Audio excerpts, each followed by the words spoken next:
Ya estamos en contacto con Mónica Gurina, secretaria general de la CTA Autónoma en la provincia de Misiones y apoyando y acompañando este paro. Mónica Gurina, ¿cómo estás? Muy buenos días. ¿Qué tal? Buenos días, Sergio. Un gusto saludarte a vos y a tu audiencia. Muchas gracias. En San Ignacio, ¿no? En San Ignacio, a la altura de la estación de servicio sobre la ruta 12. Bien, bueno, esta jornada es una jornada más de paro. ¿Cómo está la situación? ¿Hay un teléfono? ¿Hay comunicación con el gobierno? ¿Cómo está esa situación? Bueno, en realidad no hay ninguna comunicación. Cuando el gobierno provincial planteaba que nosotros hacíamos un paro político, le explicamos claramente que esto no tenía ninguna connotación política partidaria, pero sí tiene que ver con la política educativa, con la política gremial, con la política social, cuando nuestros gurises no comen en las escuelas, con la situación de precarización y de pobreza de los trabajadores de la educación. Así que esto... las elecciones pasaron el 7 de mayo y la inflación sigue, tal cual como acabas de leer, ¿no? Uh-huh. Entonces, por eso hoy, a la altura de Oberá, San Vicente, en las plazas de muchísimas ciudades y aquí en San Ignacio, la expresión de los trabajadores y de las trabajadoras sigue diciendo que el ajuste no pase por nuestras espaldas, que nuestros sueldos estén por encima de la inflación y que no seamos... los que nada tuvimos que ver con el gasto del dinero que se pidió al Fondo Monetario, los que tengamos que poner la plata hoy, ¿no? Mónica, ¿cómo está la situación hoy de los docentes, de las maestras? ¿Cómo tratar de darnos una mano para entender cómo es la situación de una docente en lo que tiene que ver con el dinero que necesita para llegar a fin de mes? ¿Cómo está esa situación? ¿Cómo están económicamente los docentes? ¿Y cuál es el reclamo al básico que están haciendo? Bueno, hoy un docente que recién se inicia cobra 130.000 pesos. Y esto significa, cuando vos pagás un alquiler que en Posadas cualquiera sabe no baja de 50 o de 60, uh-huh. Si tenés familia, muchas de las mujeres somos sostén de hogar, y esto hace que vos salgas corriendo detrás de un segundo cargo, ¿no? Uh-huh. Esto urge la necesidad de incrementar horas o de tener mayor 2 cargos o más cantidad de horas. Bueno, hoy estamos exigiendo un básico de 51.200 pesos.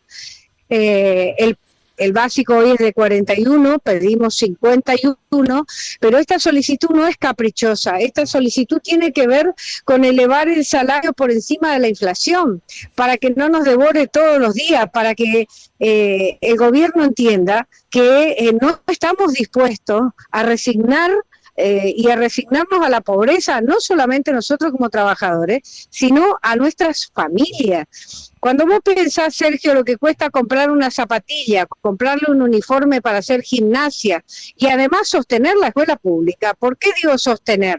Ayer estábamos en una escuela céntrica de la ciudad de Posadas. La directora nos decía, no hay registro, no hay libreta, no hay insumos para los porteros, no tienen la ropa, no tienen calzado, se te quema un foco y tenés que ver de dónde sacás la plata o hacemos una colecta para pagar el foco que se quemó. Es decir, nosotros estamos sosteniendo con nuestro salario la escuela pública. Y si a eso le agregamos comedores, donde nuestros gurises comen mal sin los nutrientes necesarios, no ven una sola fruta porque no alcanza, y bueno, la verdad es que no pelear frente a eso y resignar nuestra disputa porque el gobierno dice que todo está bien y nos muestra por Canal 12 las Islas Maldivas, entonces la verdad es que nosotros no estamos dispuestos a pagar el ajuste y por eso aquí en las rutas de Misiones y hoy el paro tiene una muy alta adhesión.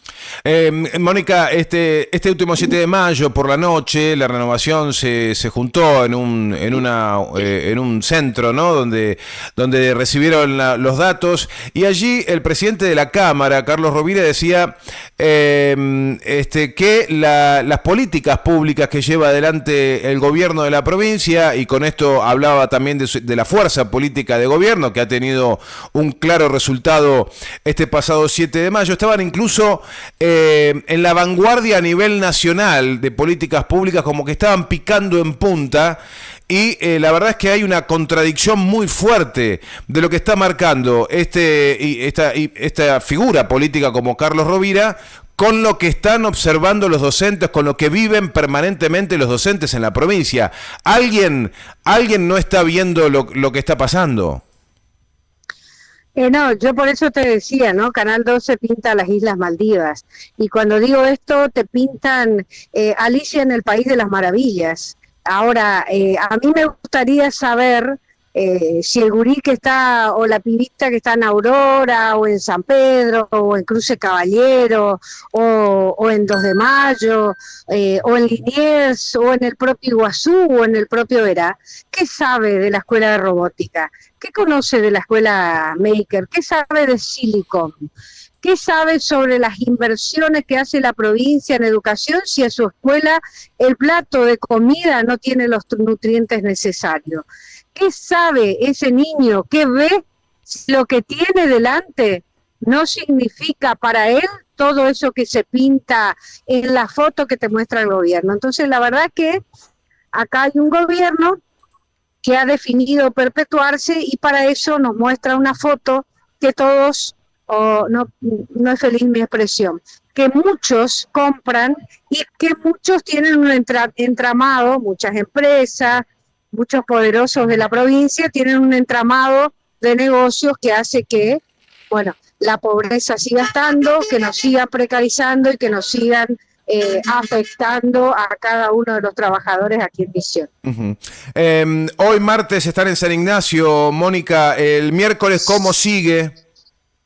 Sí, el miércoles tenemos una mateada en la Plaza 9 de Julio y el día jueves una gran asamblea provincial a la altura de San Vicente, donde se va a analizar y a evaluar y vamos a resolver acciones a seguir. Ojalá que para el jueves, Sergio, tengamos alguna llamada que nos ponga en el lugar donde tenemos que estar, que es la escuela, dando clases, con un buen comedor, y no en la calle ni en la ruta donde no queremos estar. Y eso no depende de nosotros, eso tiene que ver con la voluntad del gobierno y con un salario de dignidad y con todos los otros ejes que te planteé, ¿no? ¿Tenés precisiones de cuál es el acatamiento a este paro que ya inició el Frente de Trabajadores de la Educación en Lucha?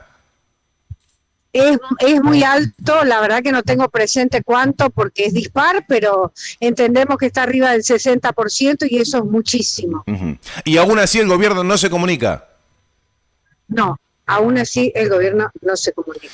Y ¿sabés qué? Cuando nos sentamos a la mesa, le mostrábamos al propio ministro Sedov, al ministro Zafrán, al presidente del Consejo, todos esos números que se esconden, pero que son fuentes públicas, como la coparticipación, el ingreso que tiene la provincia en concepto de educación, la situación de la economía provincial, y lo que te muestra es que alcanza, lo que te muestra es que hay miles de millones de pesos que entran, inclusive para educación, pero que nosotros no vemos. Así que de esto se trata la disputa, que los dineros de educación vayan a educación y que hoy tengamos la posibilidad de tener un salario digno y volvamos al lugar donde tenemos que estar, que es la escuela. Mónica, finalmente, para finalizar, agradeciéndote este tiempo, luego de una jornada eleccionaria en la provincia de Misiones, absolutamente dispar, con un aparato enorme que han tirado en la cancha el día domingo el oficialismo, contra un trabajo militante, básicamente de base territorial, que fue el de la Fuerza de Todos, ha ingresado a la Cámara, ha sido electo Cristian Gabriel Castro, que es uno de los docentes autoconvocados que forma parte del Frente, y la verdad que es una gran oportunidad, una puerta que se abre para que la situación docente pueda ser escuchada en el recinto. ¿Qué análisis haces o bueno, cómo recibís esta noticia? Bueno, la verdad que es una alegría, un compañero de lucha, de la calle, de la ruta, de las trincheras, que Cristian pueda hacer los planteos, no solamente del sector docente, sino los tantos planteos que no tienen voz en la Cámara. Vamos a trabajar seguramente codo a codo para que su trabajo sea el mejor y pueda venir a abrir la puerta para construir más poder ciudadano en ese lugar donde solamente se discute lo que quiere el mariscal, el conductor, y que eso, por lo que ya hemos visto, es una inversión en un lugar que nosotros no vemos, ¿no? Mónica Gurina, secretaria general de la CTA Autónoma en la provincia de Misiones, participando y también trabajando a la par de todos los compañeros en este paro de 72 horas de los docentes. Gracias por este tiempo y gracias por la lucha. Gracias a ustedes, muy buenos días. Hasta pronto. Bueno, Mónica Gurina, siempre muy clara, al hueso, planteando lo que realmente está necesitando. Mira, decenas de miles de trabajadores de la provincia que aún no son recibidos por el gobierno de la provincia. Es increíble la soberbia con la que se maneja el gobierno de la provincia, que lo que le pedimos es que por favor no tenga a este sector ni a ningún otro sector por debajo de la línea de pobreza. Y así es como muchos están viviendo, porque la canasta básica se fue por las nubes y porque cuando llegan a fin de mes ya no tienen el recuerdo de ese, ni el recuerdo del salario, que muchas veces directamente ni lo van a buscar al cajero automático el primero de mes, porque se lo comen las tarjetas automáticamente de las cuentas bancarias de estos docentes, absorben los créditos y las deudas que tienen estos docentes y recién van a buscar el incentivo docente cuando promedia la quincena. Esa platita sí, apenas para hacer una comprita más. Por favor, que los reciban a los docentes que están en la calle. Mónica Gurina decía recién, no queremos estar acá, queremos estar en las aulas. Aproximadamente el 60% de acatamiento, que es un número muy grande para que el gobierno siga en esa tesitura de no recibirlos.